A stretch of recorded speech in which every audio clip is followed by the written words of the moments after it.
Hello,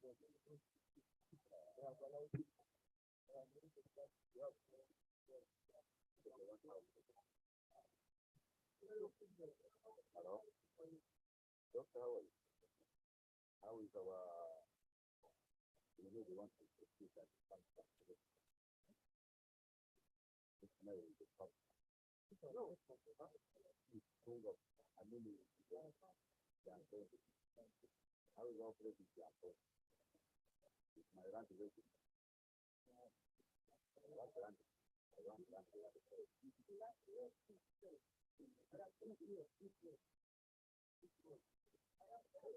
rant.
Yes, yes, yeah.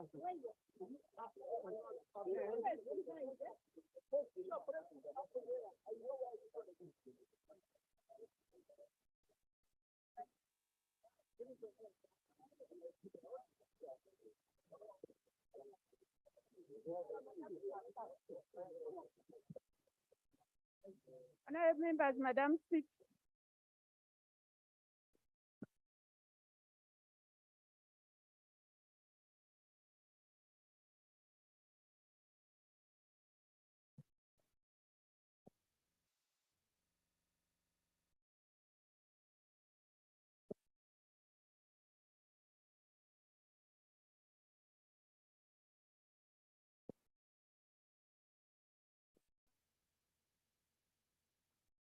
Prayers. Almighty God, who in your infinite wisdom and providential goodness have appointed the offices of leaders and parliament for the welfare of society and the just government of humanity, we beseech you to look upon with your abundant favor these your servants, whom you have been pleased to call to the performance of such important tasks in this land. Let your blessing descend upon them here assembled, and grant that they may, as in your presence, treat and consider all matters that shall come under their deliberation in so just and faithful a manner as to promote your honor and glory, and to advance the good of those whose interests you are committed to that church.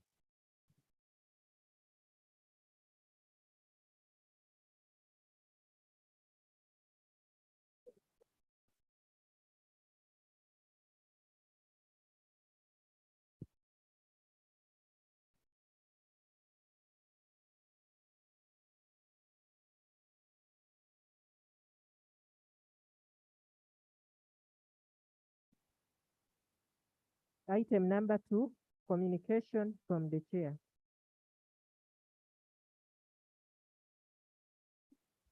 Honorable members,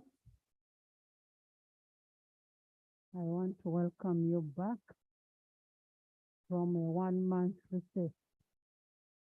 Welcome back, and thank you for going to your constituency. That is if you went. As you recall, we ended the first meeting of the second session on 29 September 2022, at which point I had joined the house and dined. And that is what paved the recess period. And that is how we went for recess. And I hope you effectively use your recess period to interact with your constituents, to do your oversight role. And as I also said, I had requested you to make a follow-up on the parish development model.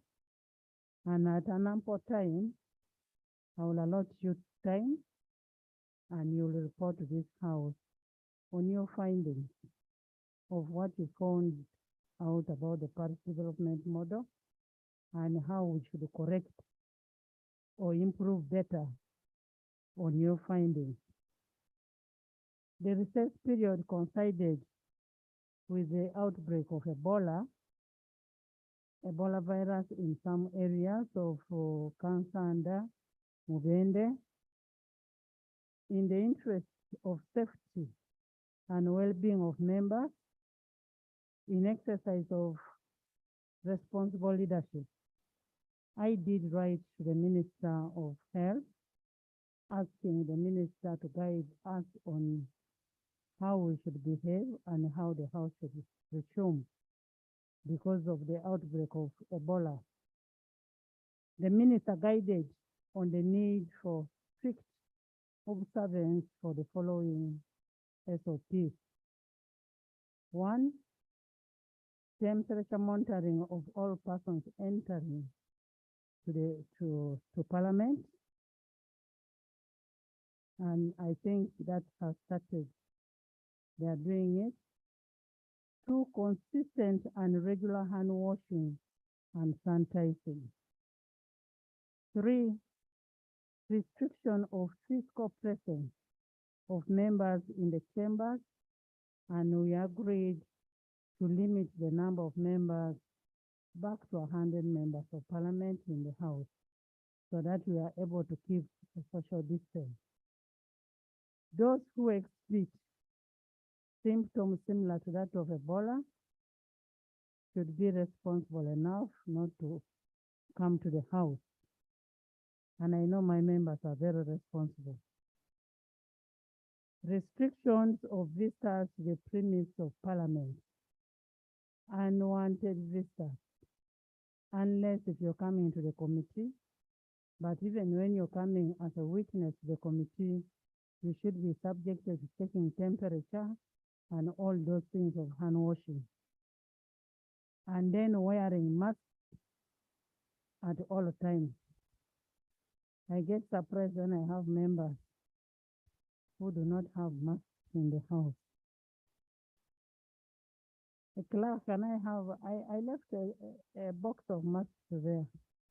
Can I have masks given to members if they do not carry them? Please, can I have the masks? Premised on the advisory from the minister, the clerk to Parliament issued the standard operating procedures to mitigate the threat of Ebola in the house. That was limiting the physical presence of members. The way I see my members this side, kindly, it is free sitting. Don't squeeze yourself.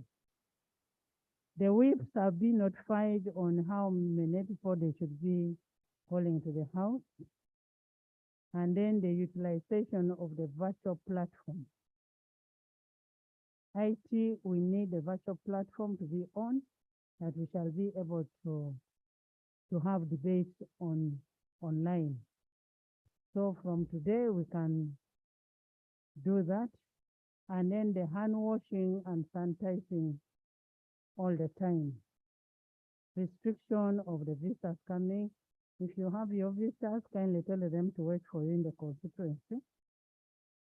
Additionally, during recess, I'm told I should help to tell the voters. Voters wait for my members of Parliament in the constituency because of Ebola. Don't overmove. Wait for them, they will be there and they will answer your queries. Additionally, during recess, I received a communication from His Excellency the President returning 2 bills. The first bill is your own bill, that is Parliamentary Pension Amendment Bill 2022.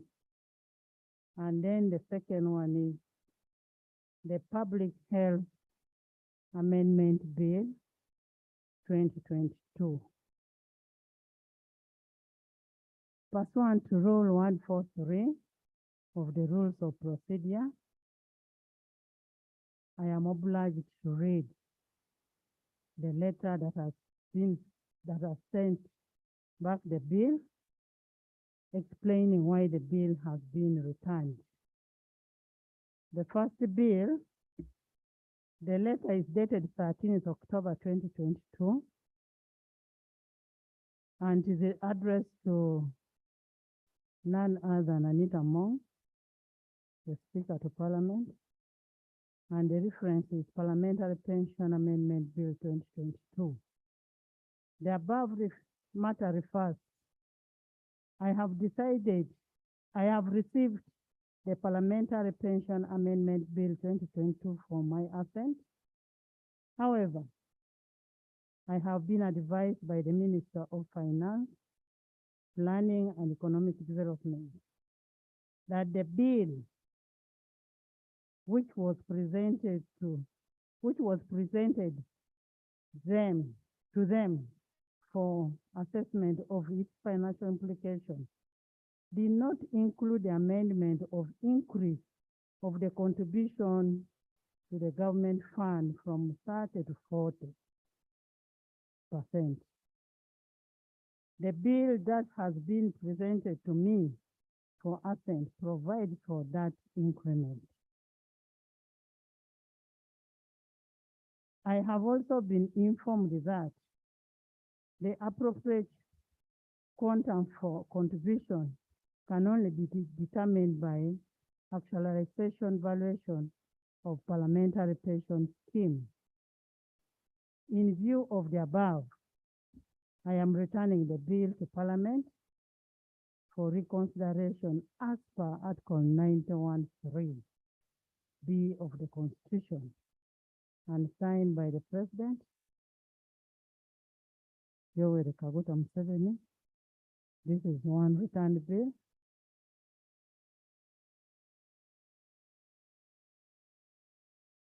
There was a headline that was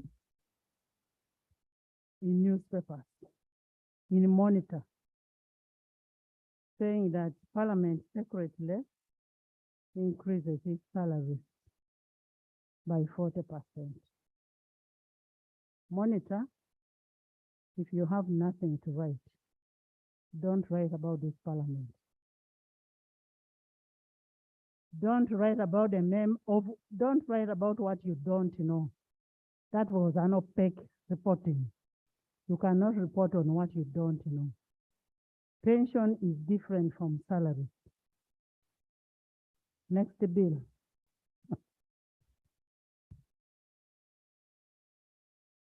The next bill is on Public Health Amendment Bill 2022. The above refers, one, I have received a Public Health Amendment Act, supposed to be a bill. I have received the Public Health Amendment Bill 2022 for assent.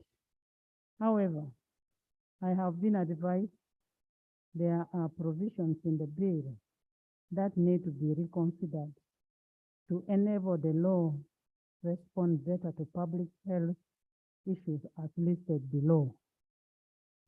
Section 1, that is the definition.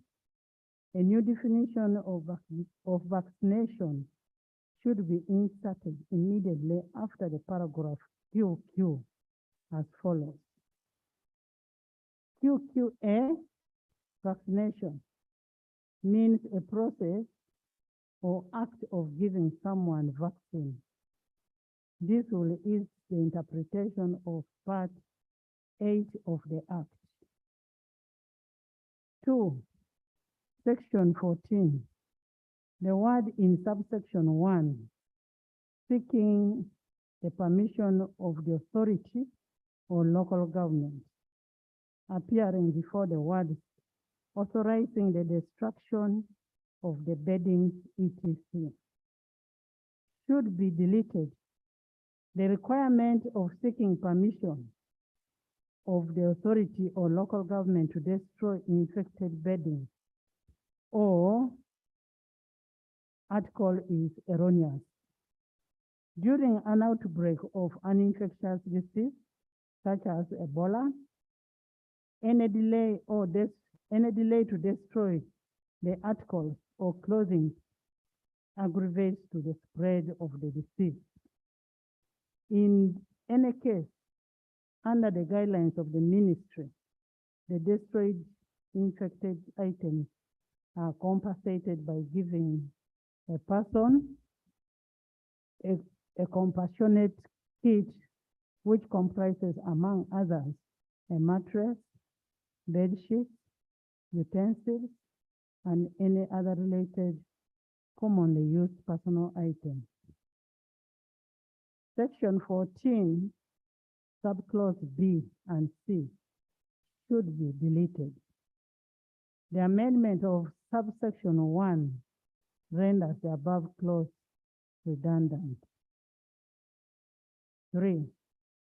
Section 27.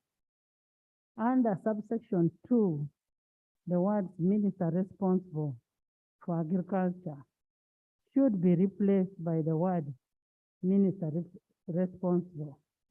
of agriculture, animal industry and fisheries, or minister responsible for animal health.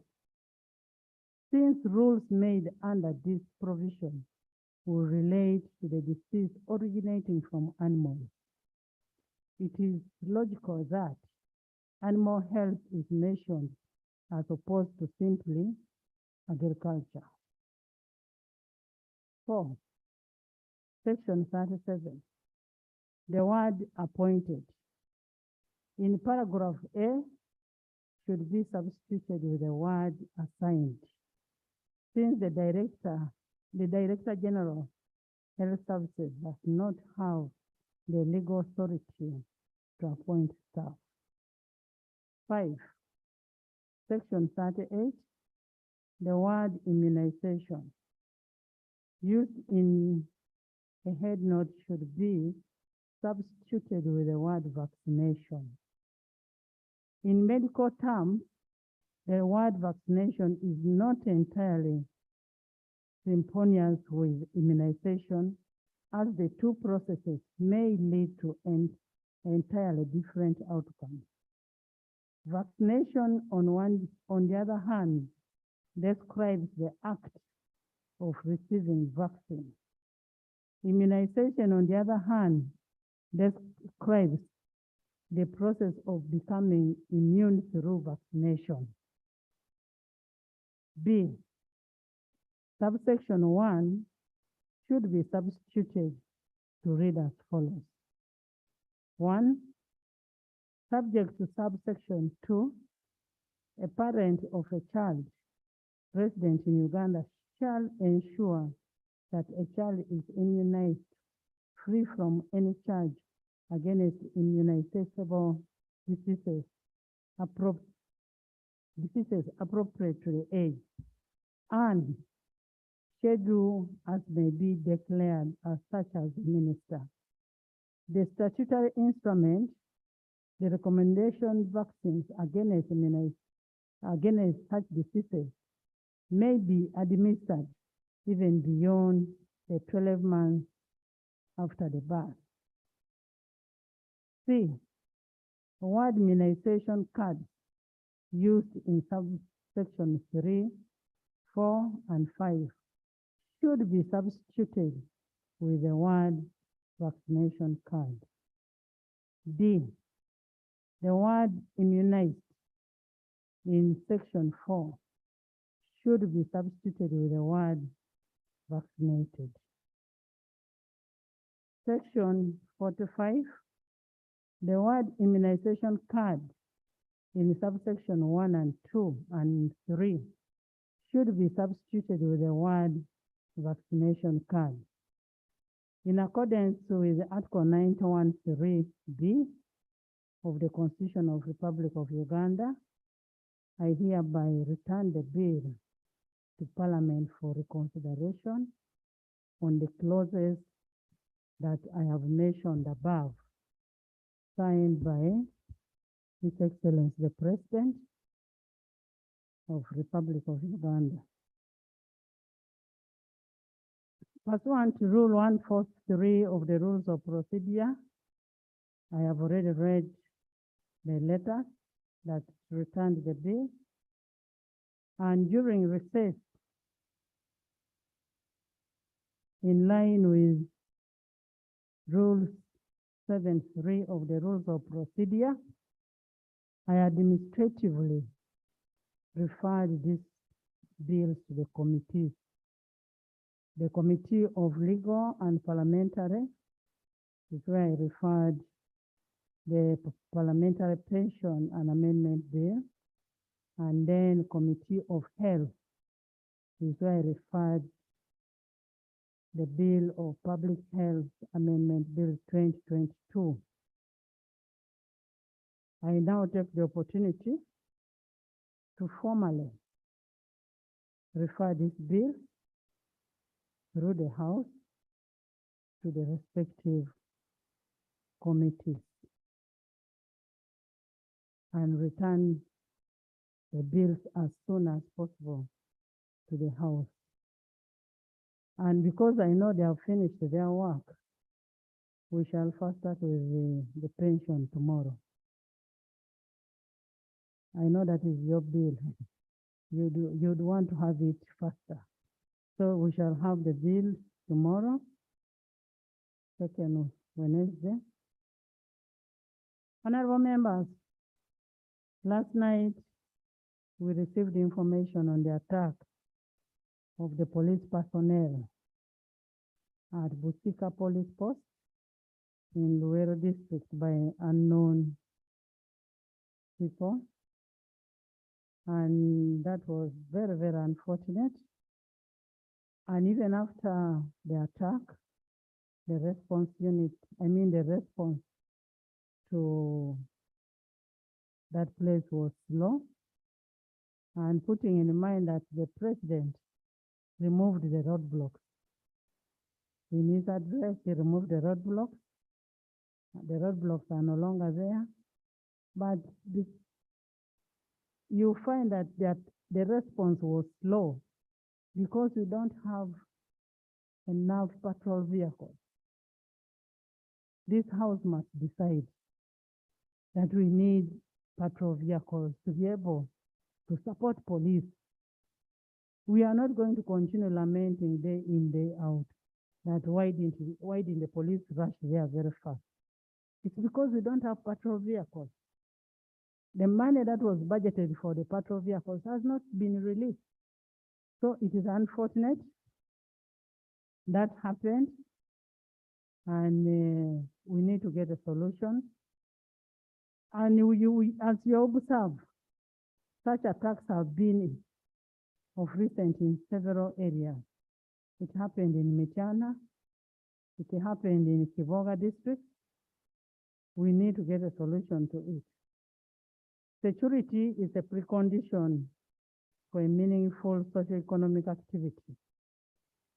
And any attempt to compromise security requires us to be very, very careful. I urge the population out there to be very vigilant and cooperate with the security agencies. On a similar note, on Tuesday, 25th October 2022, 11 children got killed in a school fire outbreak in Luga village, that is in Township Parish. intentionally. This was very, very unfortunate. These fires add to the list of the similar previous fires that happened in Kawempe, Chotera, Wakiso, and so many others. I urge the Minister of Education and Sports and local authorities to strengthen on the safety regulations in these schools. Beyond the schools, there is need for us to strengthen the safety and the health precautions of public facilities to prevent similar catastrophes from occurring. May we rise and observe a moment of silence in honor of the departed soul.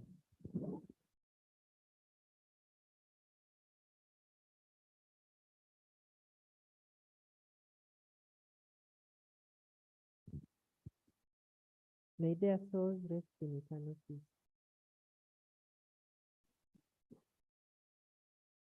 Honorable members,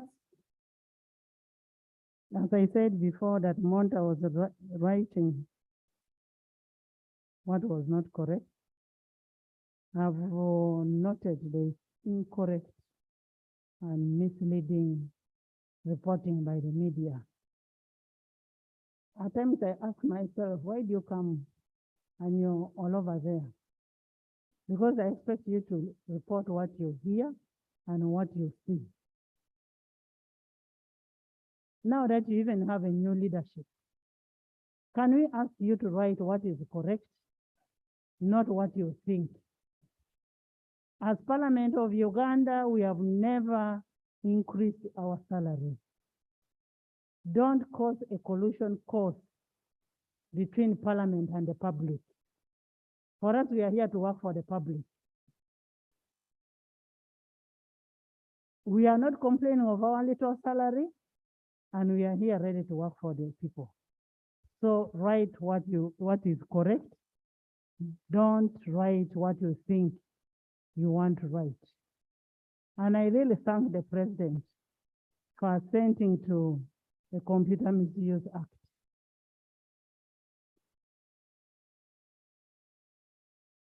I urge you people to be responsible enough. You have a duty of care to everybody, including yourself. Honorable members,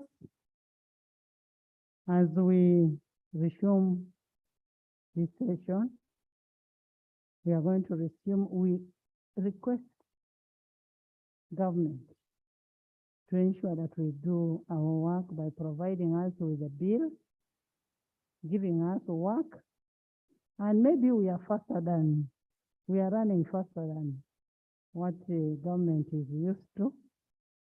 Kindly make us work together and give us the bills in time so that we are able to finish our work.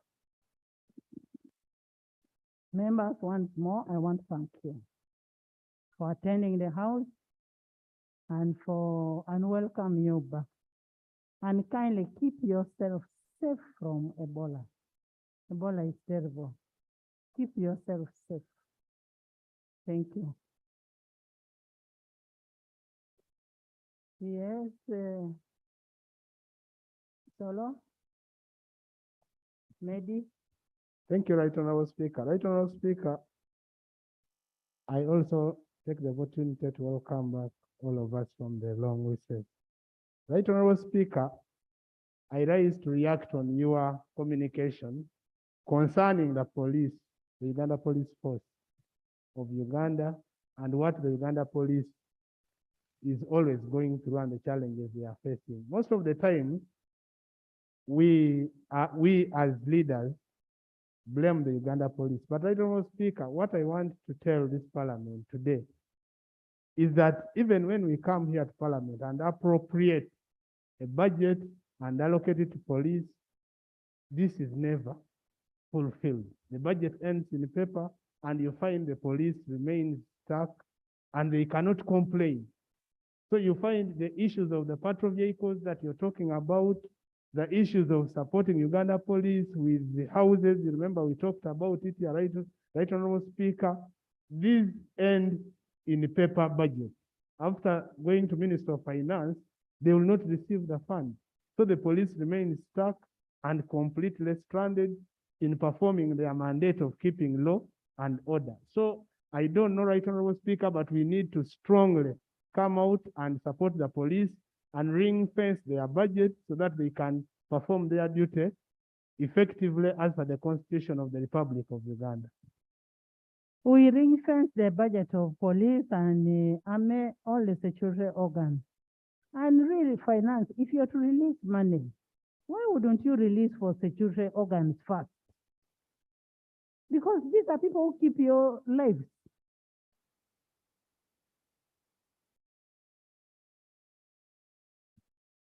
Thank you, Right Honorable Speaker. I wish to inform the House that even the circumstances of resource constraints which we are experiencing now, we have always, as much as practicable, reinforced the budget for security agencies, including police. Honorable Minister for Internal Affairs, has all the money that was allocated to you, has it been released? And if it has not been if it has been released, why are you not buying patrol cars, fire extinguishers? Why are you not buying them? And yet we budgeted for them.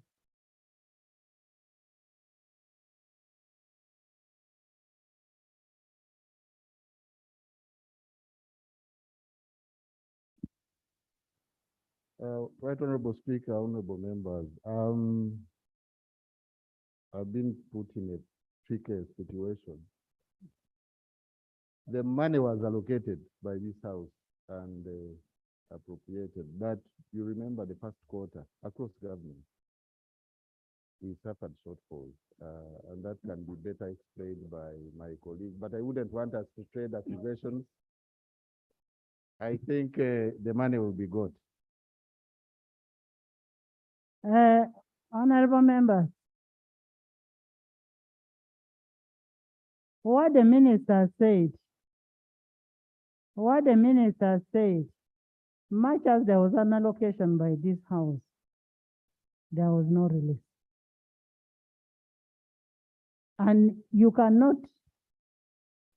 they cannot do anything without money. Can we have an assurance, Honorable Minister, that you're going to provide money for security to protect the lives of the people of Uganda and their property? Madam Speaker, Uganda Police, Ministry of Defense, and other votes fall under the votes we categorize as protected votes. They call them classified, not protected. Madam Speaker, yes, in addition to having categories of expenditures which are classified, we at the Ministry of Finance, in the current circumstances where we cannot manage adequate cash flows, there are still votes which we categorize to be prioritized to receive all the money, and Uganda Police is one of them. If there is something not adding up, I can go and cross-check. Honorable Minister, for us not to waste all the time, can I have a document laid on table tomorrow to show that you released 100%, 25% for the other quarter and 25% for this quarter for police?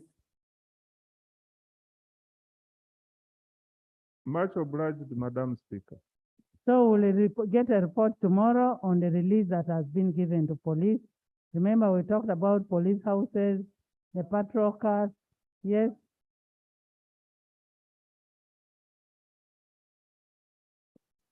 Thank you, Right Honorable Speaker. Right Honorable Speaker, we join the entire country in mourning the souls of the children that passed on in Mukono and the officers that participate in keeping law and order in this nation. Right Honorable Speaker, would like to thank you for having brought this on the floor of Parliament. However, there are two things I would like to request, Right Honorable Speaker, that you pass on as questions to our colleagues the other side. What happened to the surveillance cameras? That is one. Because this House appropriated money to the Uganda police to procure surveillance cameras. Many people have lost lives, property, and information cannot be retrieved by these cameras. So there is a huge question now that it has knocked on the door of the police officers and the school in Mukono. We ought to know the causes, and the proper investigation should be brought to this floor of Parliament. The use of technology, Right Honorable Speaker, is also important. We were told, and I'm aware, that in certain institutions, even all firearms that were registered have embedment of motion sensors that can be tracked by GPS. Therefore, we can know who stole these guns, where they have kept them, and easily get them. If we are not able to use such technology, then, pardon? Okay, they were marked, there is marking, but if we embed sensors using embedded systems within the gun, if you kill a police officer and run away with the gun, at real time, we don't even need a roadblock. We shall be able to see it by GPS where you've moved this gun, and we shall be able to apprehend you. Now, you can see the role of technology transformation in how we can work on our day-to-day security. Finally, Right Honorable Speaker, the re-registration to capture all biometrics, whether the eyes and the fingerprints, and the question should be, where is the data that we gave to NIRA in the last 6 years? Because if they have a single center for the data means the fingerprint, the face recognition that we have, then we can procure cameras that can issue clear face recognition signals, or if you've touched a place, then we can easily use the forensic laboratory to retrieve and ascertain who the criminals are and apprehend them. So, Right Honorable Speaker, if we embrace technology in security, we will have a lesser budget than more cars and roadblocks, and clearly secure every countryman, not only police officers. And the last question, how can a police, like it is, a station or a detached, be there without CCTV cameras, surveillance cameras? Because now the whole country would know who came in, from where they came, using the roadside cameras, and then the cameras at the police station. Thank you very much, Right Honorable Speaker. Thank you so much, Honorable Mehdi. In the circumstance that we are still analog, we've not gone into all that digital. We will need to first fulfill what we are supposed to do under analog. We need the patrol cars, we need all those things.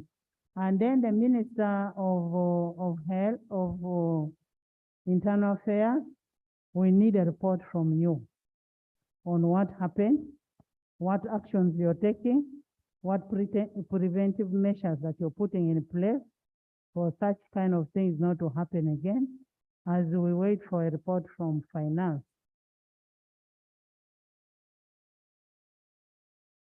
I am coming. Right Honorable Speaker, thank you. I want, as the chair of Parliamentary Forum for Road Safety, we visited the police traffic headquarters, Natete. And as you know very well, the cameras, they are not just about getting thieves, but they are also to track our road behavior.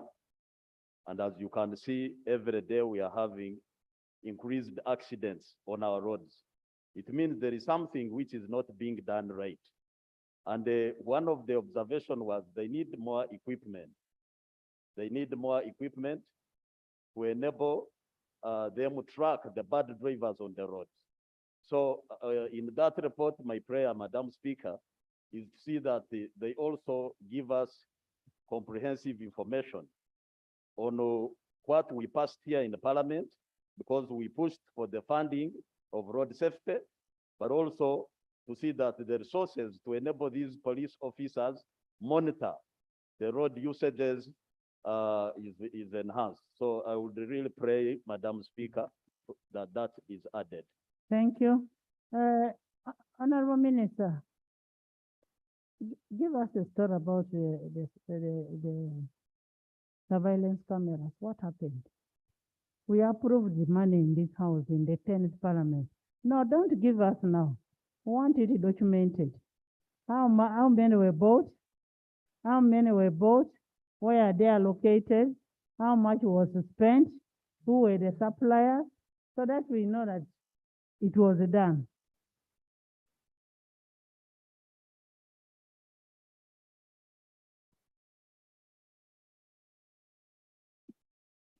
Thank you very much, Madam Speaker. Madam Speaker, I raised to comment on two issues briefly. The first is security and police. This house will excuse me.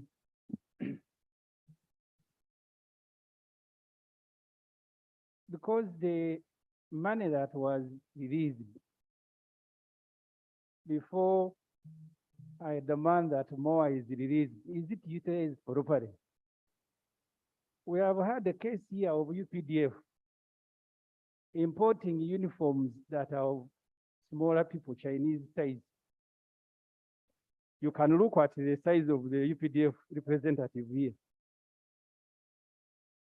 They brought them uniforms that cannot fit them. On another occasion, they brought shoppers from Belarus that could not fly.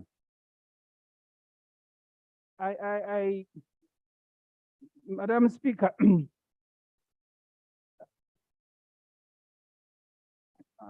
Honorable members, if you can allow me to. honorable members, and Honorable Semuju, you've heard from the minister. The release, the money was appropriated, but it has not been released. The money has not been released. Unless if you're talking about monies of the previous year. But as of now, the money has not been released. Thank you very much, Madam Speaker.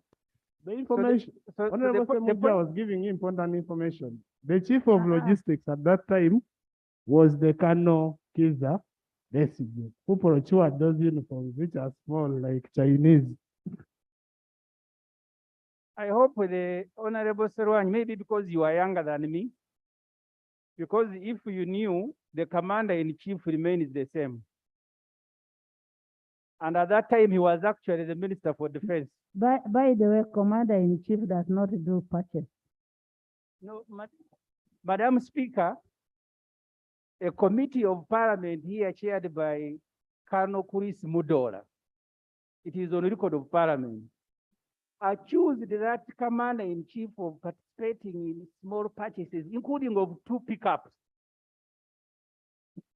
It's a report of parliament on record here. But I didn't want to go there.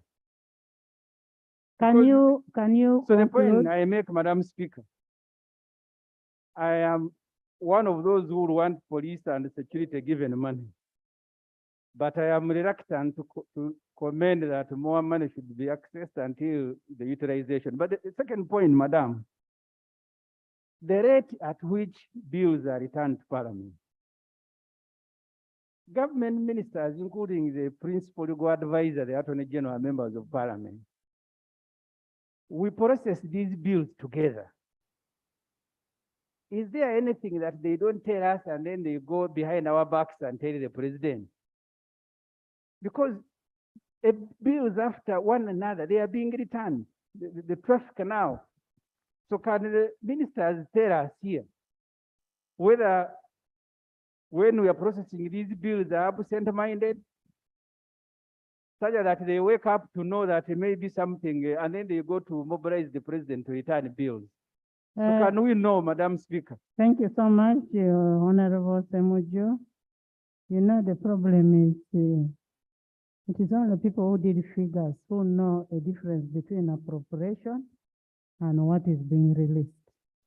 So I can excuse you for that, because we talked about appropriation vis-a-vis release.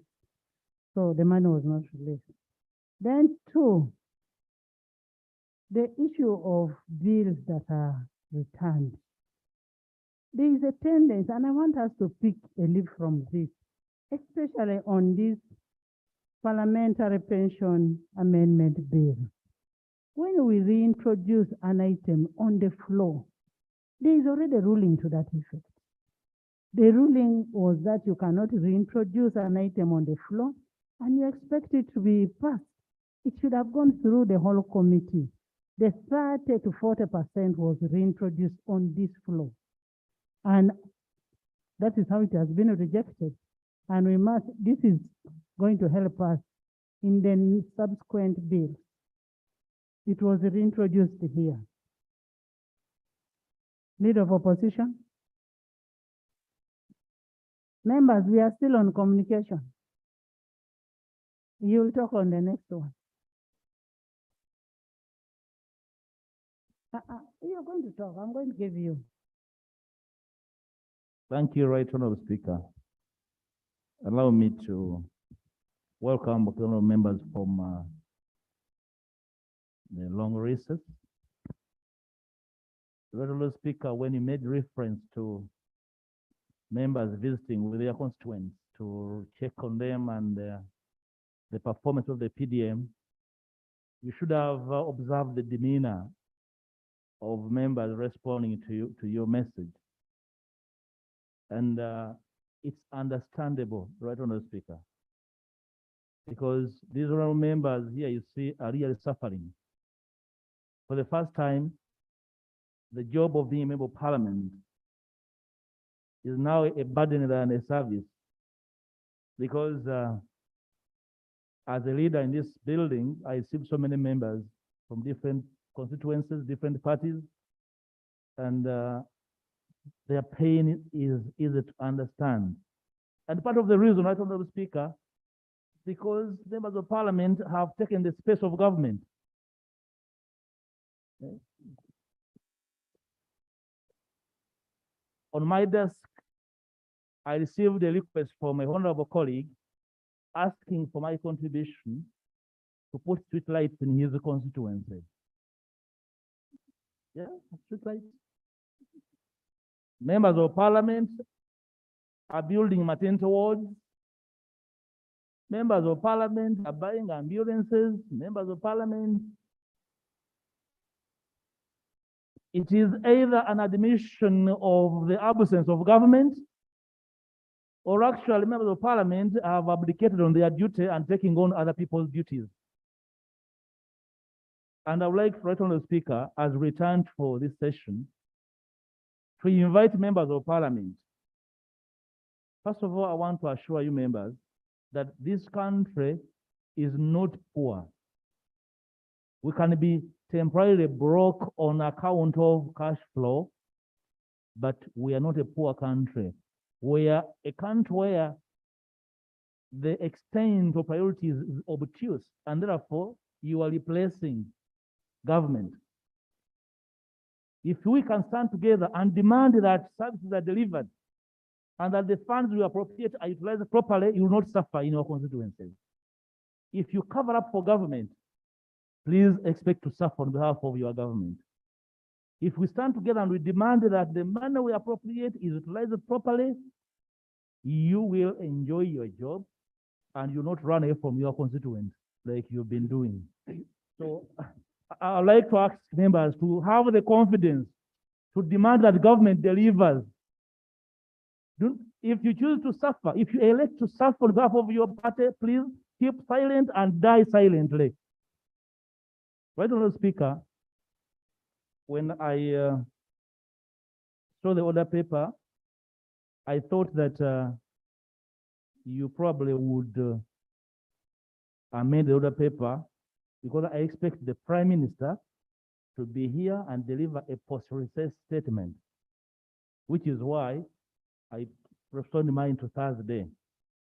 But in absence of a statement from the Prime Minister, the times I believe the office of the Prime Minister is a very serious office. I have other thoughts now. There's no way to begin a session of Parliament, and the Prime Minister is a no-show, and there's no statement on the order paper from the Prime Minister of the Republic. Of course, we are going to take over in their absence, and I'd like to put the House on notice that on Thursday, with the leave of the Speaker, I'll make a statement on the floor of the House on a plethora of issues in the land. I actually saw the Speaker occupying the space of the Prime Minister.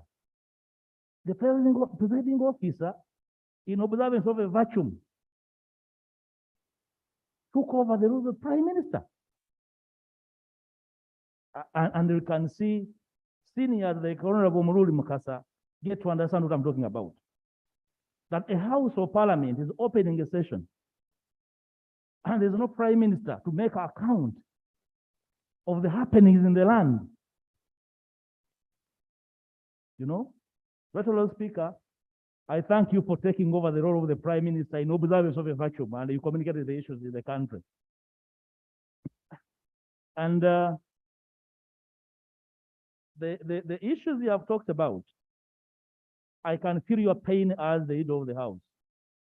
And I would like to invite the front bench.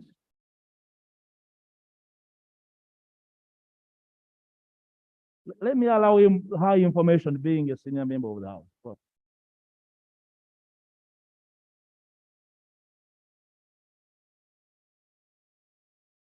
Thank you, Right Honorable Speaker. And I want to thank the Leader of Opposition for allowing me to give information. The Prime Minister of Uganda, Right Honorable Robin Anabanja, would have been here now in person, but she's meeting the President. Honorable Minister, we have a government chief whip who is going to talk. Thank you, thank you. The government chief whip is going to give a rebuttal. Thank you, Honorable Speaker. You see, when the government is run like a WhatsApp group, a junior minister arises to speak when there is a government chief whip, and that's very absurd. Honorable Speaker, we pray that your instructions to the Minister of Finance comes to fruition, because there are very serious issues of governance, right, Honorable Speaker, and the priorities in this land. Government institutions are under attack, and the cry is the police is not facilitated. Is the police part of a government that buys drones ahead of police vehicles? That we have so many new drones without number plates abducting citizens, and they do not lack fuel, and they are brand new, and we are crying for money to buy police pickups, patrol pickups. Where is our sense of duty and responsibility and priorities? Right, Honorable Speaker, we await the statement from the Prime Minister on what's happening in the country. Is the country under attack? I saw the police spokesperson giving a nomenclature of a rebel group. It's a whole paragraph. Where he got it, we do not know. Is the country under attack? Or it's the same old story of manufactured rebel groups? So we need a statement on what's happening in this country, right, Honorable Speaker, so that we can get to understand how to advise our people. Otherwise, I wish all members a very fruitful. Thank you. Thank you so much, no? Of course, one thing I can tell you, our country is not under attack. Audrey, do you want to say something? First say something.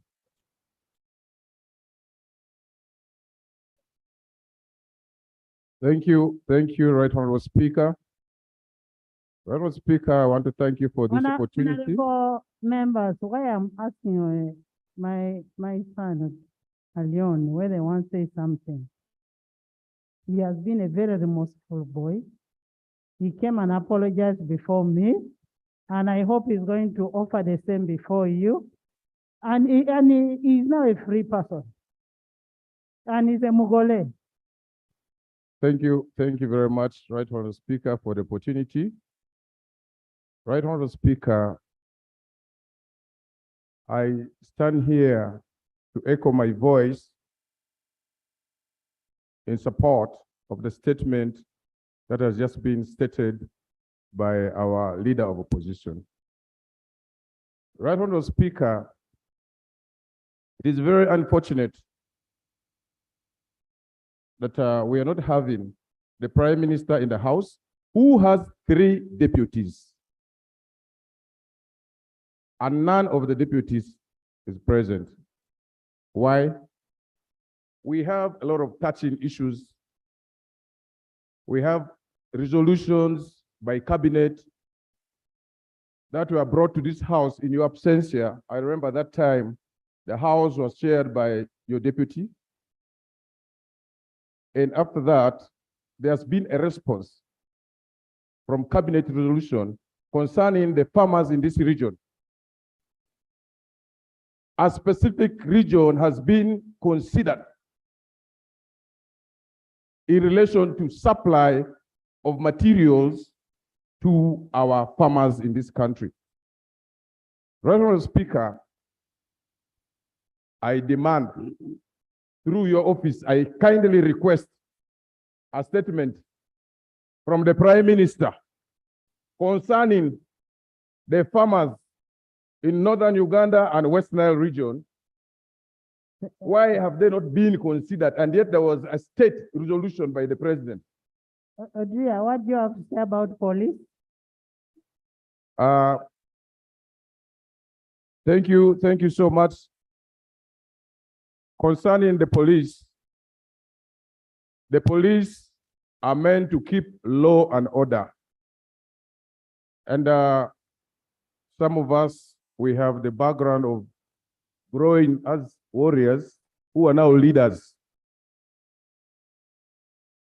For anything that went wrong as a leader, I must say, I'm sorry. Thank you. Thank you, Honorable Leon. And away from his apology, he wants a statement from your government. Yes. Okay? You can take your seat. Thank you. Honorable members,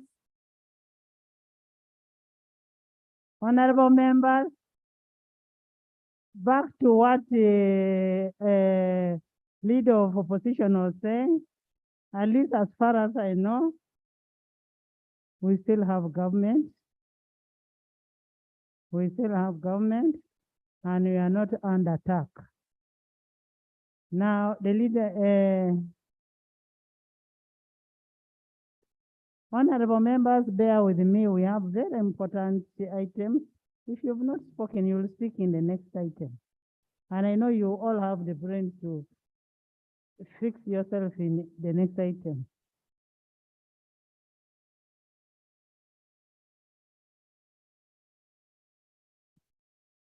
Thank you so much, Right Honorable Speaker and honorable members. And I wish to welcome members back from recess. Right Honorable Speaker, from your communication, permit me, on behalf of the National Resistance Movement government, to convey our condolences to the families of the 11 children and to the families of the police officers who were killed. I believe that the responsible arm of the state is doing all it takes to investigate the incidences as by law established. Right Honorable Speaker, on the matter raised by the leader of opposition where it seemingly wondered whether government is absent because members of parliament are seen to be doing what government is supposed to do. First and foremost, I want to affirm that government is present. The people of Uganda unanimously entrusted the national resistance movement in the next 5 years, and we are, in the circumstances, providing leadership. Right Honorable Speaker, I beg to humbly propose, because as parliamentarians, one of our roles is oversight. And government is present, government is releasing money to the lower local governments to provide services to the people of Uganda.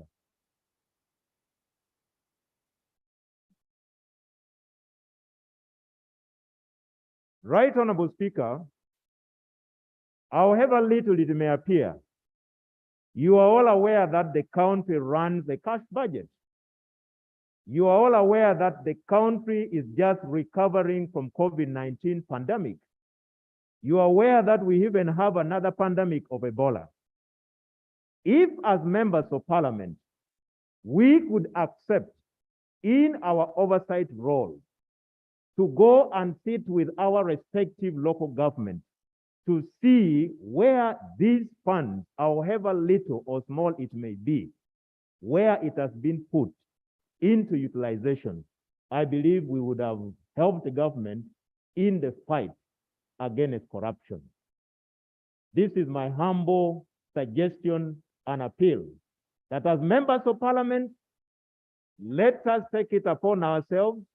We move and find out how much our districts received under education and sport, There is an order. how here. much we received under sanitation. There is an order. Thank you, Right Honorable Speaker. Right Honorable Speaker, it is common knowledge that the NRM party won the last elections, and we want to thank the people of Uganda for that. And Right Honorable Speaker, you sent us to our constituencies. I've just heard the minister saying that government releases funds to the local governments to run business at the local government level. And Right Honorable Speaker, one of the issues that I had on matters of national importance, but due to time, is the issue of releases by government to the lower local governments. We all know, Right Honorable Speaker, that it took almost 7 months for government to release funds to the lower local governments, specifically the new administrative units. So what Run. is your order? So, Right Honorable Speaker, the point of order that I am raising, Right Honorable Speaker, for 3 months since July, the local governments in my district, LC3 chairpersons, have not received salaries, neither have they received any funds for operations since July to date. So is the Honorable Minister in order to say that government is releasing funds to the lower local governments when I am just from there and there was no money released to these lower local governments? Is he in order, Right Honorable Speaker? Members, some order in the House.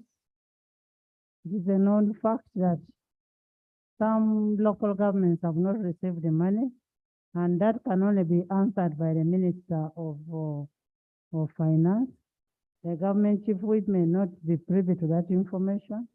Finance.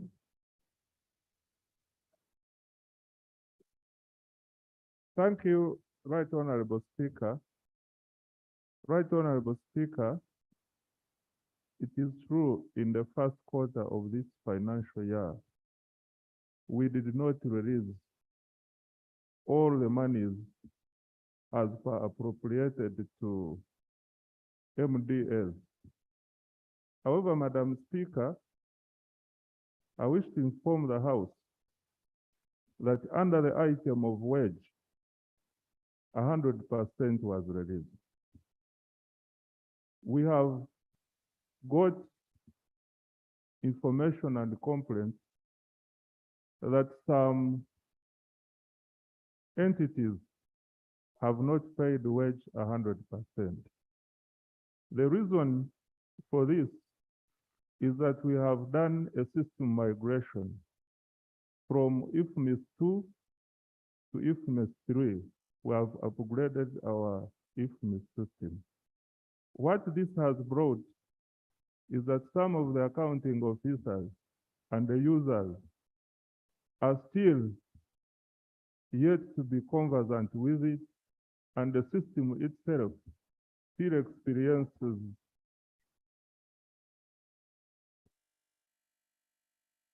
Honorable Minister,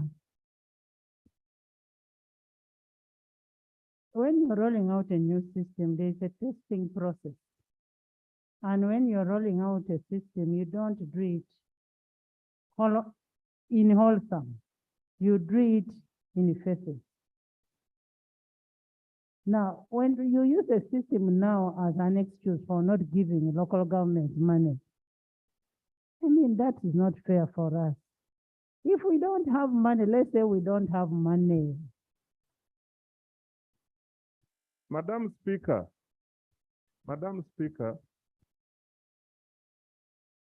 I am very confident about what I'm talking about. Madam Speaker, the IFMIS system we have upgraded, we have enrolled it in all our votes, except in a few districts where we don't have the network. Madam Speaker, in this quarter two, can I please? In this quarter two, Madam Speaker, I can present the cash limits for quarter two tomorrow here. All the local governments have received 100% of their due release for quarter two. Honorable members, let's have, since he says he's going to give evidence to that effect, can we have that evidence tomorrow laid on table so that we know how much each local government got? Honorable Minister, can you lay on table that document tomorrow on how much relief you've given to each local government? Madam Speaker, tomorrow at exactly 2 p.m., if you give me permission, I will lay the document here. Honorable members, no, you're still on the floor. Government Chief, can you finish? Right, Honorable Speaker and Honorable Members, my statement has been corroborated by the Minister of Defense, the Minister of Finance, and I have nothing useful now to add. On the absence of the Prime Minister of the Republic of Uganda, on this occasion when Parliament returned from recess, I wish to state on record that at the moment, the Right Honorable Prime Minister, Right Honorable Robin Anabanja, is meeting with His Excellency the President of the Republic of Uganda at State House. And I am aware and informed that as and when space is provided for the Prime Minister to brief the country on any matter, he will be available to brief the country through Parliament. Thank you.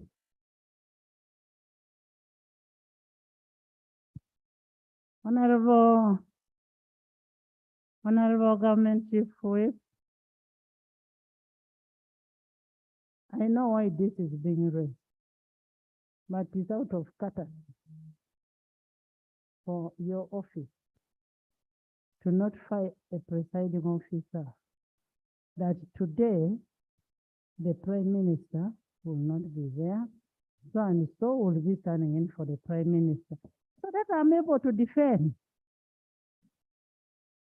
Carter, if I am not coming here, my deputy, just know that my deputy will be here. Honorable Solomon. Members, we are running out of time. Strictly, we are going to be conducting a house for 3 hours. Strictly. Whether it is a bill, it is a what, we will have 3 hours. Except when it is the exceptional circumstances. Thank you, Right Honorable Speaker. Right Honorable Speaker, I rise on a matter of national importance. And the matter of national importance I rise on, Right Honorable Speaker, concerns the issue of rationalization of government agencies. Honorable members, as you are aware, and as it has been happening in the Parliament, government is in the process of rationalizing different agencies that are already in existence.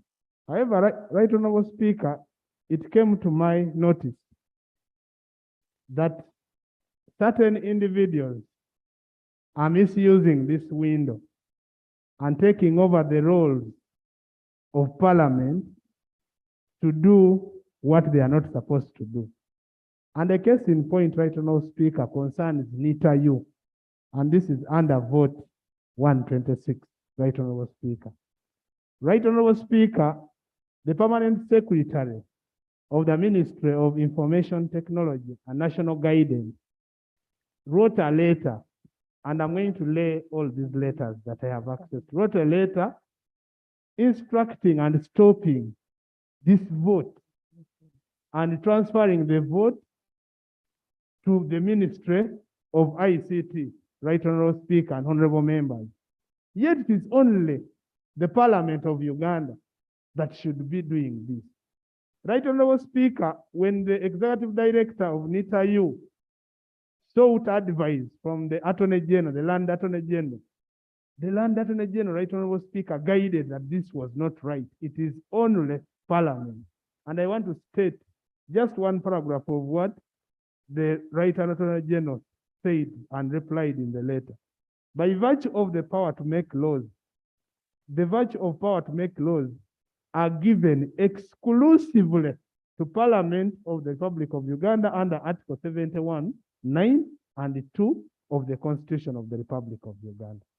Right Honorable Speaker, the Permanent Secretary is becoming Parliament, is acting with impunity, trying to shift a vote that is not supposed to be shifted by her, and just because of small internal conflicts that are existing between different individuals that could have even been solved internally, and people move and Ugandans benefit from the services.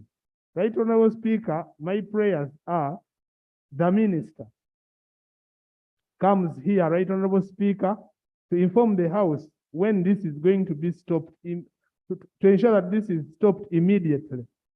Then two, Right Honorable Speaker, the Minister of Finance also informs and assures this Parliament that this will not happen. This kind of impunity will not happen, because I know and I still stand for that, Right Honorable Speaker, that is only Parliament that can transfer this vote.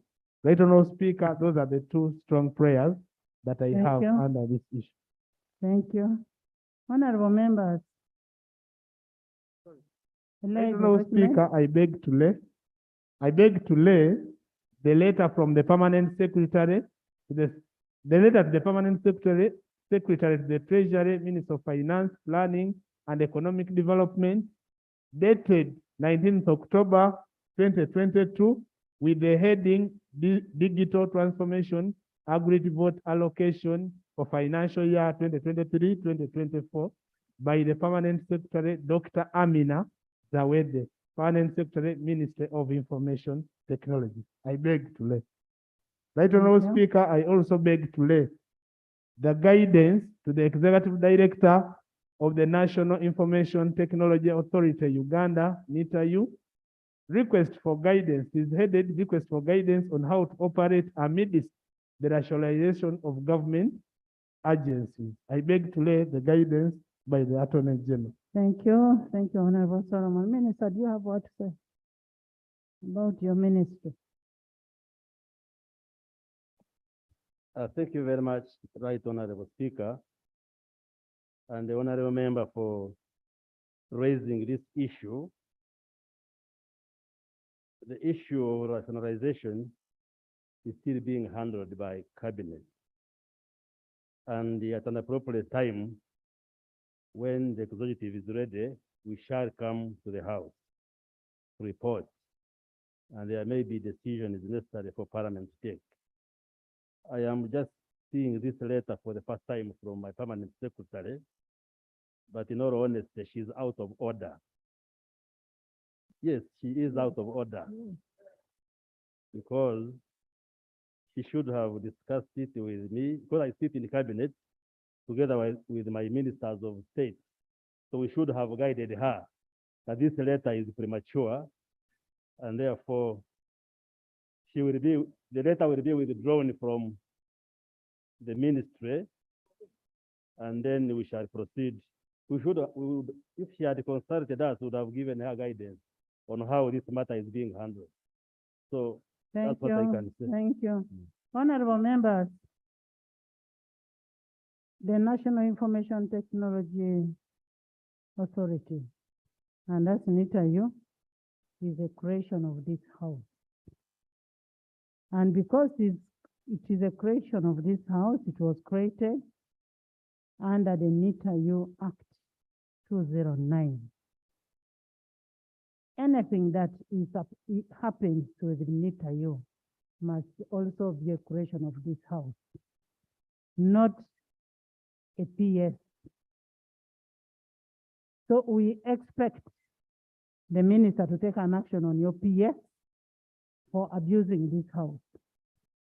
Secondly, NITAU was allocated a vote after fulfilling all the requirements provided for under paragraph 4.26 of the Treasury Instructions 2017. The requirements that include a legal framework should be there, running the vote based on financial year. Over 50% of the funds are allocated from the consolidated fund, ability to raise a non-tax revenue in a financial year, prepare payments through instructions of the Accountant General, arrange activities based on medium-term framework, and possess sufficient manpower. It is only when a vote violates any of these requirements that it ceases to exist. And the fact that we are going into a budgeting period, the PS is already abusing her power. Finance should not allow that PS to be a vote holder in the next financial year. 3, it has been noted that the vote still meets all the requirements that I've just mentioned. Therefore, it is irregular for the accounting officer, very irregular for the accounting officer, to engineer a closure of a vote without adducing evidence which has been mentioned under 4.26 of the Treasury Instructions 2017, and that is a violation of the law. 5, even if there was evidence on a violation, the power to create a vote is vested on the Secretary of the Treasury on recommendations of the Accountant General, as stipulated in section 11(2)(k) of the Public Finance Management Act 2015 and paragraph 4.26 of the Treasury Instructions of 2017. For avoidance of doubt, Honorable Minister, I know you're itching to talk of finance. Based on the existence of NITAU, Parliament appropriated funds to NITAU under vote 126, and it still maintains funds under NITAU on that vote. It has even asked for a loan on that same vote. Any alteration of the vote status without satisfying the conditions that were provided for under the Public Finance Management Act and Treasury instructions is illegal. Whatever is being done is very, very illegal. And that's why you ought to take an action on such an illegality. Aware that the accounting officer is appointed and designated under Section 11(2)(g) of the Public Finance Management Act, the Secretary to Treasury should take an action on the accounting officer. And we need that action to be reported back to the House, because you are abusing the powers of Parliament. You want to take over Parliament. Everything you want to do it within yourself.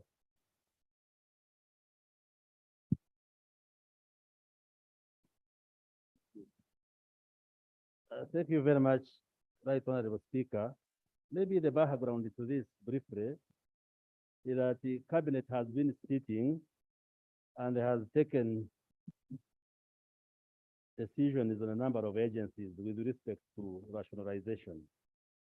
And the NITAU is one of those agencies suggested to be taken back to the Ministry of ICT. However, the process is still on. What we require, like you correctly said, NITAU is the creation of Parliament through an act of Parliament. Not until the act is repealed by Parliament will NITAU cease to exist. So that's why I'm saying the letter by the Permanent Secretary, I believe it is a good faith, but probably she didn't appreciate the process we have to go through to complete what is being done. Honorable But Chris, we shall take administrative action as a ministry. The Speaker has ruled order. Yes, yes, but I, you allowed me. allowed me to- honorable members, I allow the minister to give a rejoinder on what he Yes, had said, yes. but unfortunately, the rejoinder the minister is giving is not what is expected of him. So, I am not But- asking you to defend. No, It no, is something which is in black and white. but I'm not contradicting your guidance, Mr. Okay. Speaker. Okay. I was just saying, yes, I know. Honorable members, It is the speaker who allowed me to speak. honorable members, Minister, can you finish? Yes, But I've already given a ruling. I want an action. yes. We should, And secondly, we had an ad hoc committee in this house that looked at the rationalization. yes, The report was presented to this house. We have forwarded it to you, Cabinet, yes. to compare with what you have, to harmonize it. Absolutely. At the end of the day, it is going to come back to this house. Absolutely. It is this house that gave, and it is this house to take it back. That's the same point I was making, that the executive will have to come back to the house. For agencies like NITAU, if we are to repeal the law, then we shall have to come back. That's when NITAU will cease to exist. Now we That's are such a- acting on anticipation. We are speculating what we think will happen, and then we make mistakes within there. The PS is absolutely wrong to do what she did. And whatever she did is very illegal, even after getting advice from the Land Attorney General. PSS, Minister of Finance, I am waiting for the action. Madam Speaker, first of all, through the chair. No, let him finish, then you will come. Madam Speaker, first of all, it is our mandate as Minister of Finance to create votes and also to withdraw votes if necessary. I am just wondering how the PS from another ministry gets into withdrawing a certain vote without our knowledge as Minister of Finance. Madam Speaker, to cut the long story short, as far as we are concerned, we have not withdrawn, neither do we have intention to withdraw the NITA-U vote until this entity ceases existence. As far as we are concerned now, NITA-U is an entity of government with a vote and with a budget until further notice.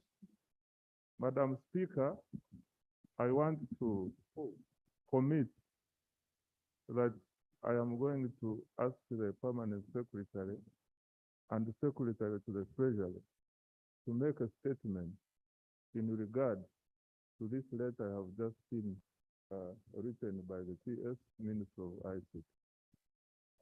You're going to ask him to make a statement and take action. Right Honorable Speaker, thank you for this opportunity. Right Honorable Speaker, you begin to worry. If I see on the order paper we have, and item number 4, subsection 3, $140 million, another $60 million. That is $200 million is about to be borrowed and to be used by NITA-U. Now, is this that we are seeing a scheme by ICT to take over a mandate of NITA-U because of this borrowed $200 million? And honestly, Right Honorable Speaker, we saw this happen with REA. As long as there was $400 million to be borrowed for rural electrification, REA was taken over by Minister of Energy, and in the countryside, we are stuck with the poles without nothing's being done. Now, the same thing, and I think this is the scheme greedified for this borrowed money, $200 million, which is about to be laid in this parliament. Thank you. I am happy the House is alert. The money is going to NITA-U, it is not going to ICT. And the Minister of ICT is at least with the House. It is with the House. For him, he's just seeing the document and he's surprised. In other way, Ethel.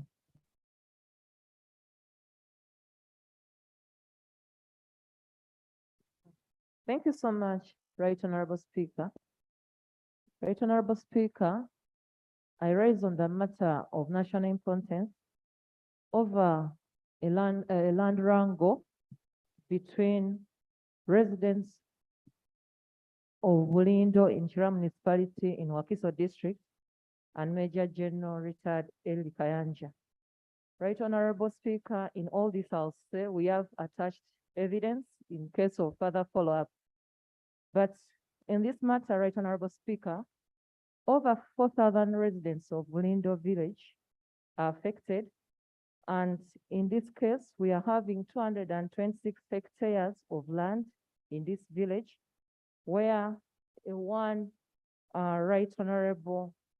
Major General retired Eli Kayanja is believed to have deployed on 16th August 2022 to ensure that this land is taken over. And on this very day, the village witnessed UPDF plainclothes armed men deployed to guard the flattening of the contested land on block 182 in Chadondo in the district.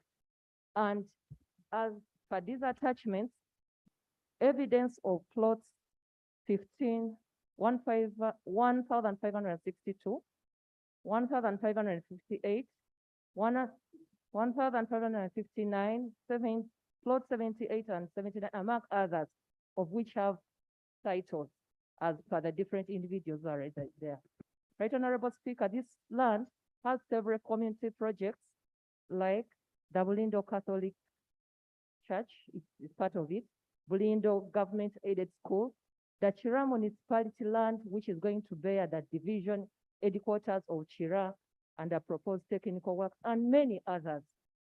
my prayers, Right Honorable Speaker, is that Parliament intervenes in this land law and takes action. That also Parliament investigates the creation and operations of the ministerial zonal offices that are based at not only at Wakiso, that are based at different district headquarters, and they are not for districts, they are for ministries, which many people mistake for districts. So I request that this Parliament investigates, first of all, their creations and their operations. Many people complain about Wakiso staff over land matters, but it's not Wakiso. Thank you. So I also pray that Parliament further investigates the continuous illegal land transfers by several of the land officers in this country. I also pray that Parliament asks the Ministry of Defense to explain the deployment of UPDF in such circumstances. I pray, Madam Speaker. Honorable Ethel, I've just been informed that this case is in court. We are going to find out at what level it is before we can allow a debate on it. For rich not to amount into subjudice, we'll give you feedback on this matter. Clerk's office, make a follow-up on this. Next item. Members who had matters of national importance, bear with me, we'll handle them tomorrow. We need to first move faster with this other paper. Next item. Item number 3, statement by Minister on the progress on combating the Ebola outbreak in the country. Honorable Ministers, honorable members, as you recall what I said before, there is an outbreak of Ebola. I directed that the Minister of Health regularly update the House on the progress they are using to combat the outbreak. I also commend the President for regularly updating us on what is happening with Ebola together with the ministry. Now I invite the Minister, Honorable MM, to come and make a presentation on the status of Ebola. Thank you very much, Right Honorable Speaker. For this guidance, the Senior Minister this morning requested that we read it tomorrow because she spoke to you yesterday and said the team on ground was compiling more information about the person who was exhumed in Kasanda, and so we will read it tomorrow. Thank you, Right Honorable Speaker. Honorable members, the Junior Minister is asking if that can be presented tomorrow. That would be better. We can still may keep it for tomorrow. Yes. Mr. Speaker, And as it is going to be presented tomorrow, capture some items. Yes. I want to thank the ministry for their decision to bring it tomorrow, yet it is another paper. That is incompetence, and we know what is happening. However, Honorable Sewungu, there is nobody who is incompetent in this house. Okay, thank you so much. Okay, I wanted to say that is laziness. It is not. Because there is no speaker. Honorable Sewungu, it is equally not laziness. Can you sit down? Okay, there is no Sit speaker. down. Sit down. The good spirit. Sit down. I call.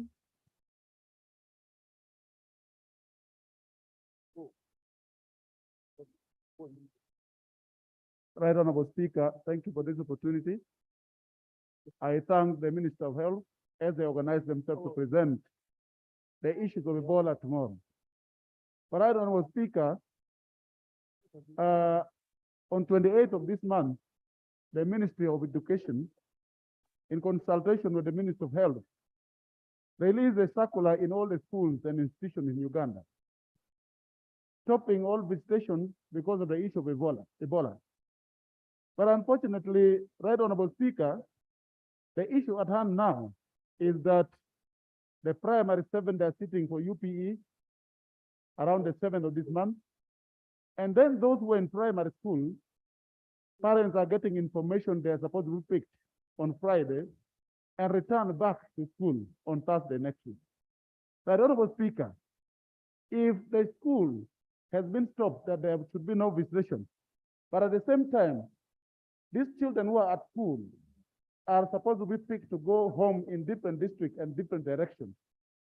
There is a risk that, number one, maybe the homes where they are going to go, that could be affected in the environment. And at the same time, when they go back to school, those who are affected might affect the school. And therefore, this time, when we are waiting for the Minister of Health to come out with a statement, want to give my prayer that may the Ministry of Education reign over this so that we control the risk of the spread of the disease in the country. That's my prayer. Right, Honorable Speaker. Thank you so much. And maybe on top of that, in Mubende and Kasanda, you find there are some students who registered in different examination centers, and public transport has been restricted. What plans does Minister of Education have to handle that for them? Let it come tomorrow in tomorrow's report. What do you have? What plans do you have to ensure that those people go and do exams in those centers and then return back? Yes. Thank you for accepting me again. I know I respect the ministry, but the parliamentary work, right now, Speaker, we have seen the Minister of Health moving everywhere on radio and social media about what they are doing in these districts. Now, anything on other paper, for all the time you have spent, at least for this recess, and you don't see the ministers coming here directly to give us information, is unfair to this house. And it's not they are not respecting the house. But right now, Speaker, the Minister of Internal Affairs has been here. We need to request. For your information, I gave permission. You gave permission. I gave permission by powers vested on me. Thank you, as no a speaker. speaker. Yeah, but right now, Speaker, the Minister of Internal Affairs has been here. What is happening in Kasana and Mubende? There's a lot of beating of citizens. Because we are preventing them from Ebola and Let's discuss that tomorrow. As they come. Let's bring it tomorrow. Yeah, Madam Speaker, I visited the Uganda Tourism Board this morning, and coming from the tourism city, the exaggeration of Ebola by the media has costed this economy. You cannot believe the effects on our economy. We have seen 50% cancellation, 50% people canceling to come to Uganda. Now, unfortunately, here the different ministries, they talk different language. I don't know what in cabinet they are doing, because you must come with a comprehensive strategy on how to inform the world.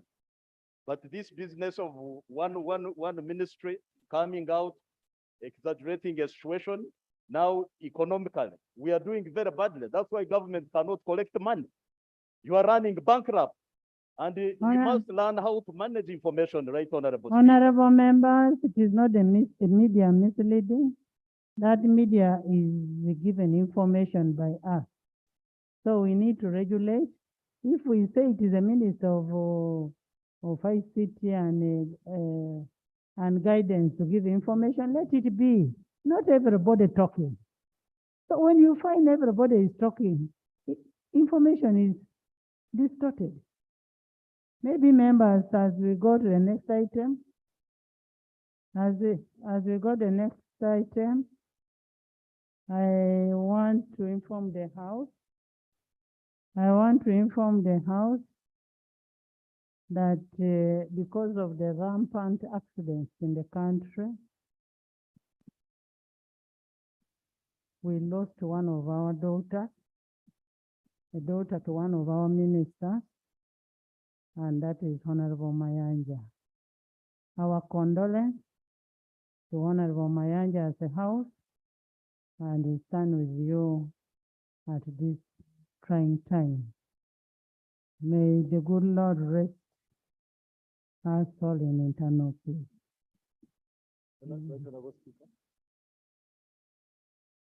Lord,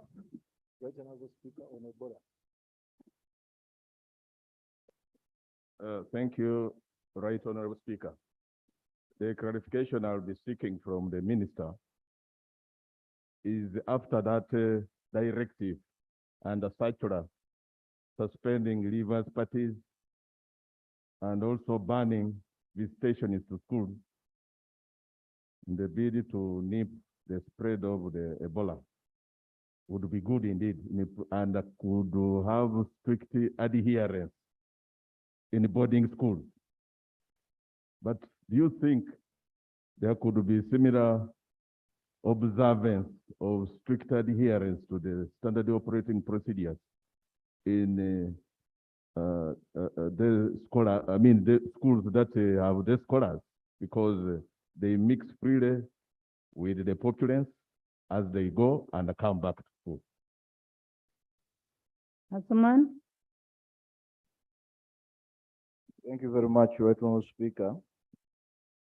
Right Honorable Speaker, as the minister comes tomorrow, take note of all what is being said and you respond tomorrow. yes, as the minister comes tomorrow, it is my humble request that they also table before this August House a copy of the Gazette containing the statutory instrument declaring Kasanda and Mubende as areas that are affected, and the punishable offenses in those specific areas. I say so, Right Honorable Speaker, because we had a problem in COVID. The president would make a pronouncement and police officers would arrest people on the basis of a presidential pronouncement. But a presidential pronouncement is not law. It is not. So that's why people are being arrested and the police cannot charge them because there are no offenses. So as you come tomorrow, please come with a copy of the statutory order where that is contained. Information. Thank you very much, Honorable Member, for yielding the floor. The information I just want to provide to you is that the pronouncement by the president during COVID-19 and even the pronouncement on Ebola are in accordance with the Public Health Act. So just that information, take it that way. Thank you. Thank you very much. But with the due respect, it was me in the 10th Parliament who raised this matter, and the presidential pronouncements were transformed into statutory instruments. It is me who was on this floor. So I don't want you to make the same mistake, because we had a case in Arua, for example, where a lady was arrested selling Marua. And when she was taken to police, she was given bond. And what offense was written on the bond? Unlawful selling of Marua during COVID. Where is that offense written? So I hope you don't make the same mistake. And as you come tomorrow, please, let's have a copy of that statutory instrument.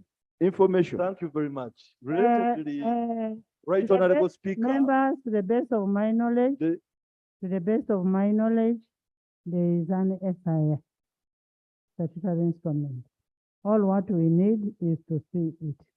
But I am aware it is there, and all questions related to Ebola, all questions. Or do you tell him to sit?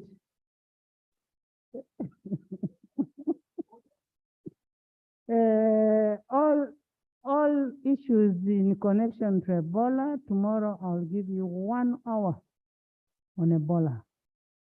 1 hour and we shall discuss Ebola, come out with solutions and what we can do. That is after passing our bill. Yeah. Thank you. Next item.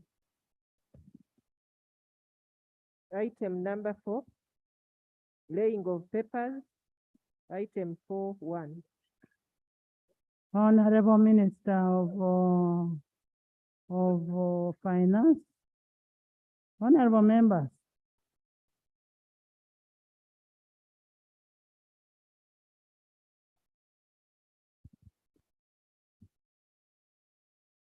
Madam Speaker, I beg to lay on the table the proposal to borrow up to euros 455.03 million and equivalent of US dollars 464.13 million from Standard Chartered Bank and other finance institutions to finance the development and infrastructure budget for the financial year 2022-2023.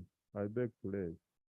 honorable members, as you recall, on 20th May 2022, this House passed an appropriation bill. The Uganda shillings 48.1 trillion budget that the House approved had various funding sources, including domestic borrowing, external borrowing, and then internal collection. The 25.5 trillion was from revenue. Grants were 2.16 trillion, and borrowing from both domestic and external was 12.97 trillion. The people of finance have been lying this country that they can only live within the internal collection. Now they have come to borrow money to ask you authorize the terms. I want to be specific. They are not asking you to give them permission to borrow. You already gave them permission to borrow. What they are bringing on table are the terms of borrowing. You gave them the terms, you gave them the figure to borrow during appropriation bill. Now we are looking at the terms of borrowing. Please, the report has been, have you laid? And because of the urgency of the matter, we have gaps within the budget. I will refer this in line with the Rule 7.3 of Rules of Procedure to the Committee of Natural Resources and National Economy,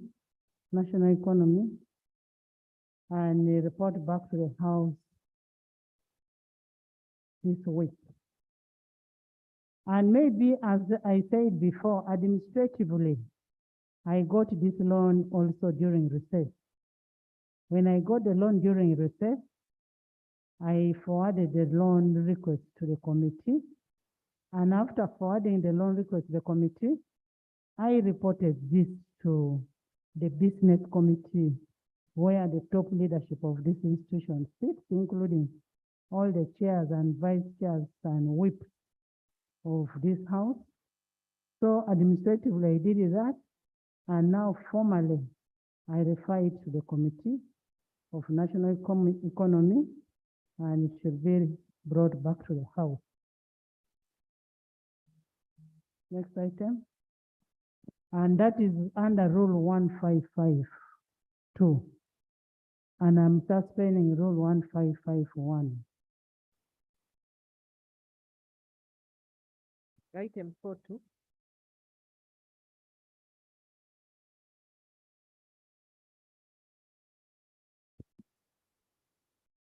Madam Speaker, I beg to lay on table a proposal to borrow up to special drawing rights 237.7 million and equivalent to United States dollars 331 million and received a grant of up to special drawing rights 198.2 million, an equivalent of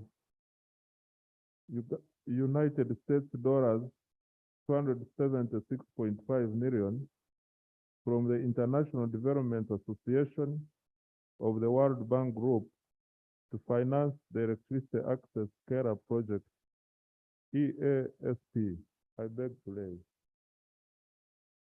Thank you.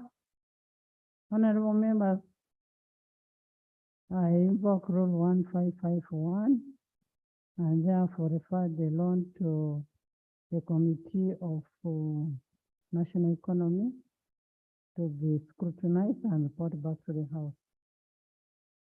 Item 4.3.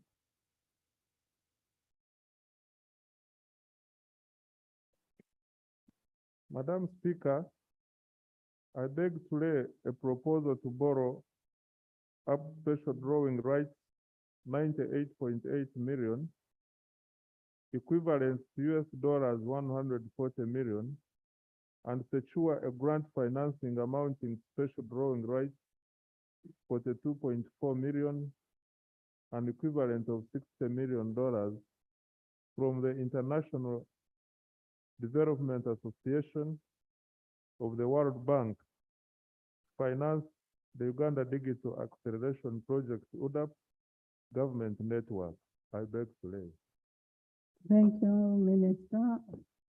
I still invoke Rule 1551 and refer this under Rule 1552 to the Committee of National Economy and report back to the House.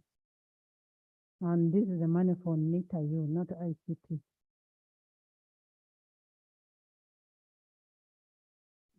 Item 4.4. Yes, the previous loan was for Minister of Energy. The previous one. This is for NITA-U. And the other one was for budget support. Thank you, Right Honorable Speaker.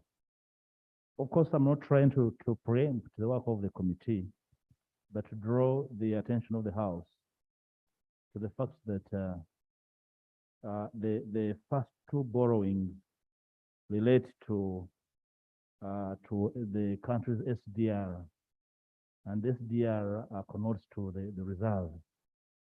I would like to ask that where the reports are being made to this Parliament, is a comment on the extent of infringement on our special drawing rights, that we can know how safe we are as a country, because they speak to our import capacity over time, and they speak to our capacity to borrow from bilateral and multilateral sources. Because we know the patient, the marginal appetite to borrow by government is quite high, and it's quite easy to get this country into a debt crisis. Can I have a comment as part of the report being made? Two, Right Honorable Speaker, again, I read the demeanor of my old friend, Dr. Bariomusi, when he was commenting on the attempted migration of NITA into the ministry. And now it speaks to why, for example, energy fast tracks the migration of ERA back into the entity. And how now we are stuck, like the Honorable Mwang observed, with the polls. Just a correction, not error. Rare. Right, Speaker, rare. I beg your pardon. And now we are stuck in my constituency, an area stuck with polls for over 5 years without lines running. And we need to be very, very circumspect. And I would like to invite Parliament to be interested in this facility that is going for electricity distribution. And probably we shall demand from the minister that they clearly lay before Parliament where they are going, which region, and the cost, the kind of money they are taking for each region, so that we can derive equity and the value for money. Right, Honorable Speaker. I thank you. The issue of national character and equity must be respected, and you can lay that before the committee. Let's leave the committee to handle the matter, and then we'll discuss it at committee when it comes to the House. But when you're giving national character, equity must be respected. If 200 is going to Bukedea, this time include Bukedea also. Thank you so much. Next item. Item 4.4.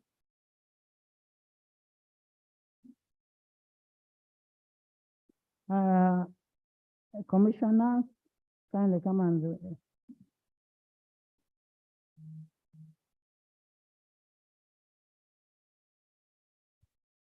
Right Honorable Speaker, I beg to lay the report of the Auditor General on the financial statement of the National Social Security Fund for the year that ended 30th June 2022. I beg to lay. Thank you. Pursuant to Rule 181 of the Rules of Procedure, 1813, I refer the report to Committee of Public Accounts Committee for COSATE, Commission, Statutory Authorities, and State Agencies. And this is just a reminder that they should respect the law by ensuring that reports are given back not exceeding 6 months. Yes. Right Honorable Speaker, I beg to lay the report of the Auditor General on the financial statement of the 8th UNFPA country program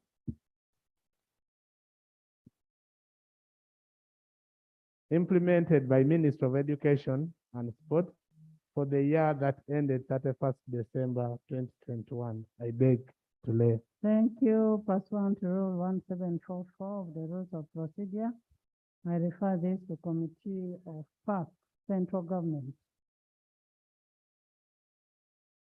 Right Honorable Speaker, I beg to lay the report of the Auditor General on the financial statements of UNFPA funded program implemented by Minister of Gender, Labor and Social Development for the 9-month period that ended 30th September 2021.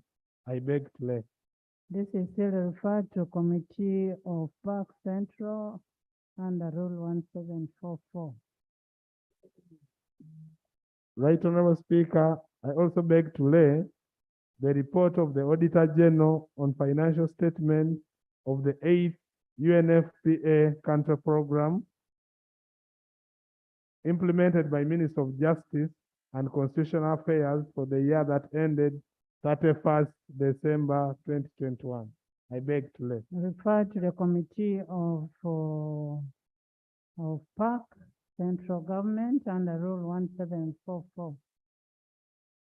Right Honorable Speaker, I beg to lay the report of the Auditor General on the financial statements of UNFPA funded program for the component of data and population dynamics implemented by the National Planning Authority for the year that ended 31st December 2021. I beg to lay. And that is referred to COSATE under Rule 1813 of the Rules of Procedure. Right Honorable Speaker, I also beg to lay the report of the Auditor General on the financial statements of UNFPA funded program component of data and population dynamics implemented by Uganda Bureau of Statistics for the year that ended 31st December 2021. I beg to lay. I refer it to COSATE under Rule 1813. Honorable Member, Honorable Commissioner, thank you so much for laying the report. I urge the Public Accounts Committee to adhere to Article 1. Leader of Opposition, these are your reports. Asuman, your Gemma, you sit somewhere there. I urge the Public Accounts Committee to adhere to Article 163(5) of the Constitution by ensuring that they report on the reports of Auditor General within the 6 months. We have a lot of backlog, especially in Asumani's committee. That's why he's seated next to you, is trying to negotiate.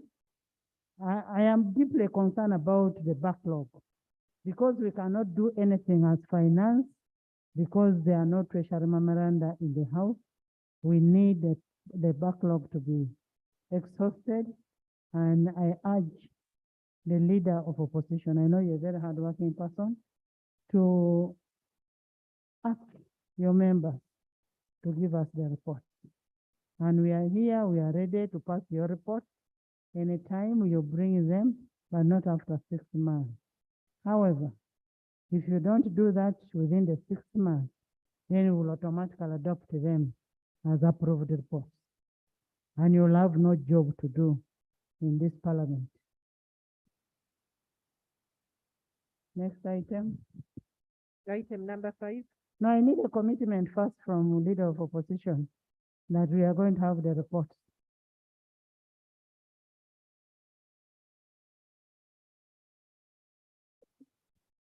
Thank you, Right Honourable Speaker.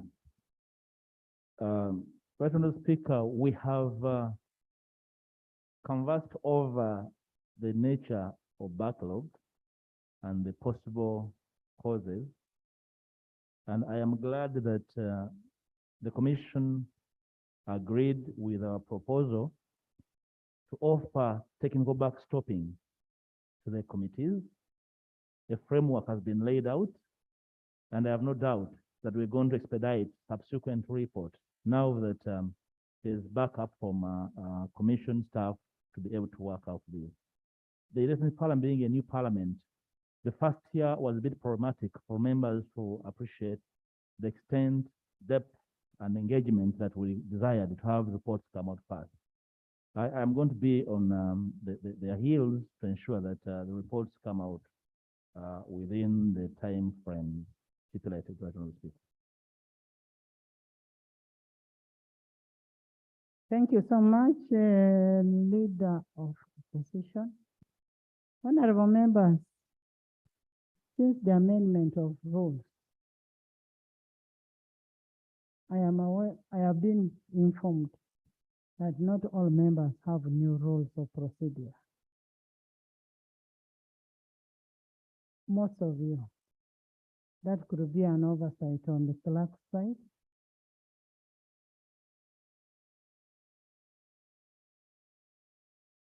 Honorable members, as you get out, the rules are the reception. Please sign for your rules and go with it. I realized when I had more current rules and lawful had an obsolete rules. That's when I realized. Next item. Item number 5, motion for adoption of the report of Public Accounts Committee, Local Government, on the report of the Auditor General for financial year 2020-2021 on 4 district local governments and 2 municipal councils. Honorable members, related to my guidance on the need for timely reporting by Public Accounts Committees on the report of Auditor General, and that is under Article 163. Let us receive a report from Public Accounts Committee, Local Government, by Honorable Mapendus. I note that a particular report is not only, this report that is presenting is only for 4 districts, 4 local governments. That is Apache, Michana, Butambala, and 2 municipalities, Nansana and Makindye, plus Kira. Honorable Chair, next time we want a comprehensive report without doing it in piecemeal. I would ask you what interest did you have in Butambala? And why not in Bukede or Lebutom? So next time when you're making a report, let's have a comprehensive. It helps us in receiving our what? Treasury memorandum. Please go ahead and report. Give us an abstract. Thank you very much, Right Honorable This Speaker. report was uploaded before we broke off. And it has been Honorable Government Chief Whip, tell your members if they want to shout, National Theatre is near. Whip, if you are not the whip, Donald, come back. Thank you very much, Right Honorable Speaker, for the opportunity and also for the advice. Indeed, the committee has been able to conclusively handle all the entities as reported by the Auditor General, and we will be able to provide all the other reports by next week. And I take your advice. Right Honorable Speaker, before I present this report, permit me to lay on table minutes of the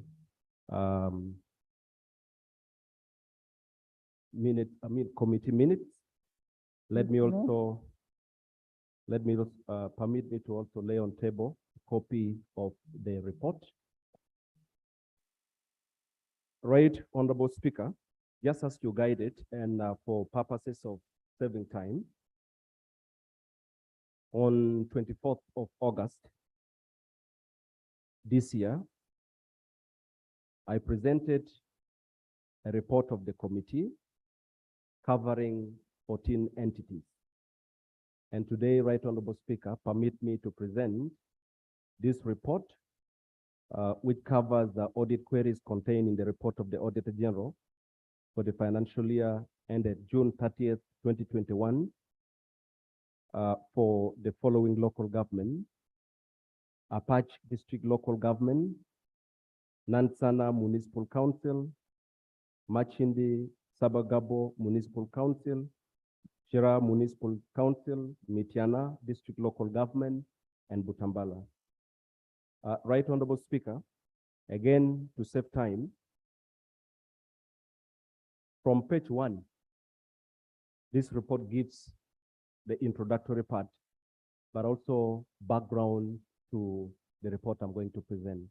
And I request that you allow me not to spend a lot of time, move to cross-cutting issues. Again, Right Honorable Speaker, on page 8, where we have general and cross-cutting audit queries, I refer honorable colleagues to the previous report that I gave, as I stated, on 24th of August, where we gave details of those cross-cutting audit queries and issues covering those entities. And it would be a repetition if I am again to run through the cross-cutting issues. And if that permission is granted, Right Honorable Speaker, I will now request that you allow me go to the specific local government entities, and I request members to go to page 28. Go ahead. Right Honorable Speaker, on page 28, that is part 2, it looks at specific audit queries across local government. And here, I will start with vote 582, that is Buikwe local government, which has unqualified opinion. Right Honorable Speaker, under query 1, which looks at payment of salaries, pension, and gratuity. And query 1.1 looks at absorption of funds. The audit report revealed that Uganda shilling 15 billion, 40 million, representing 93.1%, was spent out of a total money of 16 billion, 150 million, resulting in an unspent balance of 1 billion, 110 million. Right Honorable Speaker, that is the amount unspent and returned back to Treasury. When you look at down, Right Honorable Speaker, we have indicated the explanation as given by the accounting officer, and I'll not spend a lot of time on that, but I'll take you to committee observation. The committee observed that, and indeed, Right Honorable Speaker, most of this 1.1 billion that was not spent was money meant for payment of salary for secondary school teachers who were not posted to the local government by the Minister of Education and Sport. And part of the money was meant for recruitment of staff. So under committee observation, the committee observed that efforts were being made by the district in filling the vacant positions, as observed that the staffing level at the district was at 72%. However, the committee also noted the failure by the district to attract candidates for certain key positions that have remained vacant. And so we have given recommendations, Right Honorable Speaker, that the permanent secretary in the Ministry of Education ensures that recruitment and posting of secondary school teachers be expedited to save these local governments from losing money. Secondly, the committee also recommends that the accounting officer should ensure that the recruitment for the vacant critical positions are conducted to enhance the service delivery and avoid return of funds to the consolidated fund. Query number 2, Right Honorable Speaker, looks at payment of salary using wrong scale. The audit report revealed that there were cases of salary payment made using wrong scale. This resulted into overpayment of salary to 7 staff, totaling to 6.524 million, and underpayment of salary to 24 staff, totaling to 20,560,692 shillings. Again, the accounting officer explained what happened, and I'll take you straight to committee observation. The committee observed that payment of staff salaries based on wrong salary scale was indicative of fraudulent actions and a breach of section BA 6 and 7 of the Uganda Public Service Standing Orders 2010. And we also observed reluctance by the accounting officer and the human resource officers in updating annual increments on the salaries of staff. And as a result, the committee recommends the following. Number 1, the accounting officer and the human resource officer be held personally liable and reprimanded for failure to update increments on the salaries of staff leading to underpayment. The accounting officer should ensure that the staff underpaid receive salary. And Right Honorable Speaker, I want to be specific. When I say the accounting officer have to be held personally liable, I need to be specific and mention these officers. And the 2 officers we are recommending to be held liable are 1, Mr. Tulume George, the accounting officer, and Mr. Godfrey Kunuhira,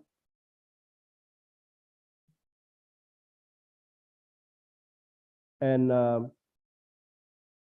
so the accounting officers are Mr. Tulume George, and the principal human resource officer is Sebalia Adija. These are the officers we recommend that should be held liable. Query number 3, delayed.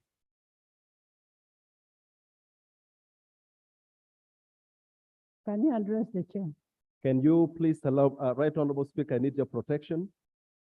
Under query 1.3, delayed deletion of staff from payroll. The Honorable members, what the chair is trying to do is trying to avoid to give us a generic report. Let's be specific. If you're to hold anybody accountable, then there must be a person held accountable, not just an office. It is a person, and please go ahead. You're doing very well. Thank you, Right Honorable Speaker. Right Honorable Speaker, on delayed deletion of staff from payroll, the audit report noted that Uganda shilling 4,697,808 shilling was wrongly paid to 2 staff who had retired. Again, the accounting officer gave this part of the story, and the committee made the following observation. Number 1, the delayed deletion of staff from the entity's active salary payroll was a violation of section BA 12 of the Uganda Public Standing Orders 2010, which states that payment of salary to public officers be stopped immediately they cease rendering services to government under whatever circumstances, including death. 2, the district had made efforts to ensure recovery, much as they delayed. Recommendations. 1, the accounting officer should ensure that full recovery of the funds be made as scheduled. Number 2, much as they had made effort in recovery, they had violated provisions of the public service standing orders, and therefore the committee is recommending that the PSST should reprimand the accounting officer and hold him personally liable for causing financial loss to government. Query number 2, management of payroll deductions. Right Honorable Speaker, the audit report revealed that whereas 2 billion 990,737,881 shilling was deducted from employee salaries to be remitted to different beneficiaries. Uganda shilling 2,962,441,829 shilling was remitted, leading to an over and under remittance amounting to 73,052 shilling, and Uganda shilling 28,369,104 shilling respectively. Again, the accounting officer gave his part of the story, and the committee made the following observation. The committee observed that there was an under remittance of 28,369,104 shilling and over remittance of 73,052 shilling to the different beneficiaries and affecting the operations of the entities. We therefore recommended as a committee that one, the accounting officer carries out reconciliation before remitting the said money to beneficiaries to avoid underpayment. Just a minute. Prime Minister, I don't see a Minister of Local Government here. And this report concerns local government. Are we going to continue giving reports and the respective ministries are not there? Is it proper?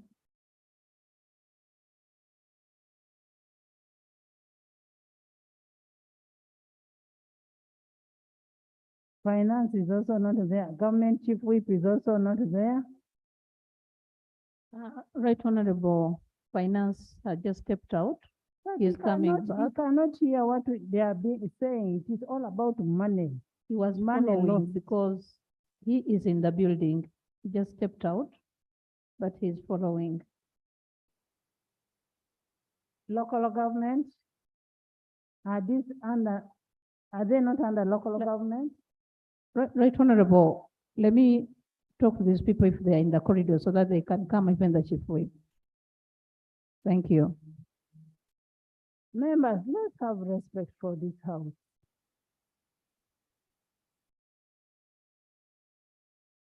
We cannot continue listening to a report that is not going to be acted upon.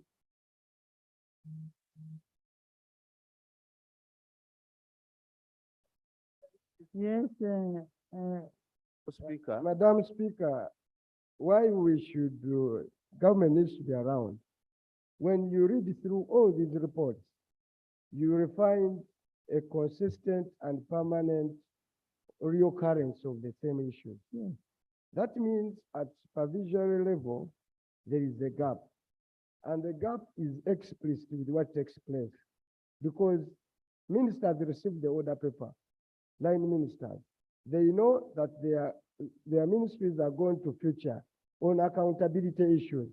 And with due respect, they are not here.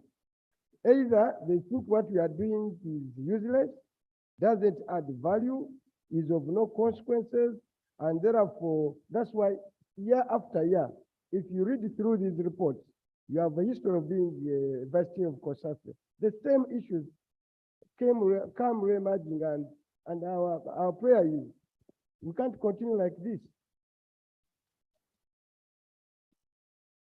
Honorable members, I have been in accountability committee and I know what it means. When you go and do research, you go and interrogate people, you go and do all what you're doing. And you come to the house, year in, year out. Same issues are reappearing. Why? Because of what he's saying, the monitoring process. Now, the Minister of Local Government is not here. They are talking about his members.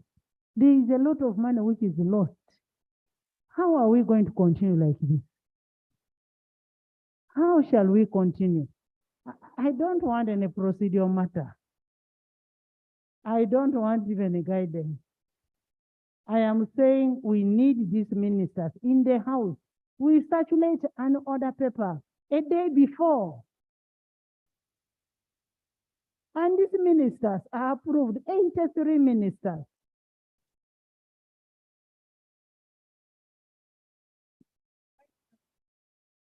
Honorable members, Honorable members, this item will come first in the order paper of tomorrow. I am going to adjourn the house and make them feel that they are enjoying their safe haven. House adjourned to tomorrow at 2.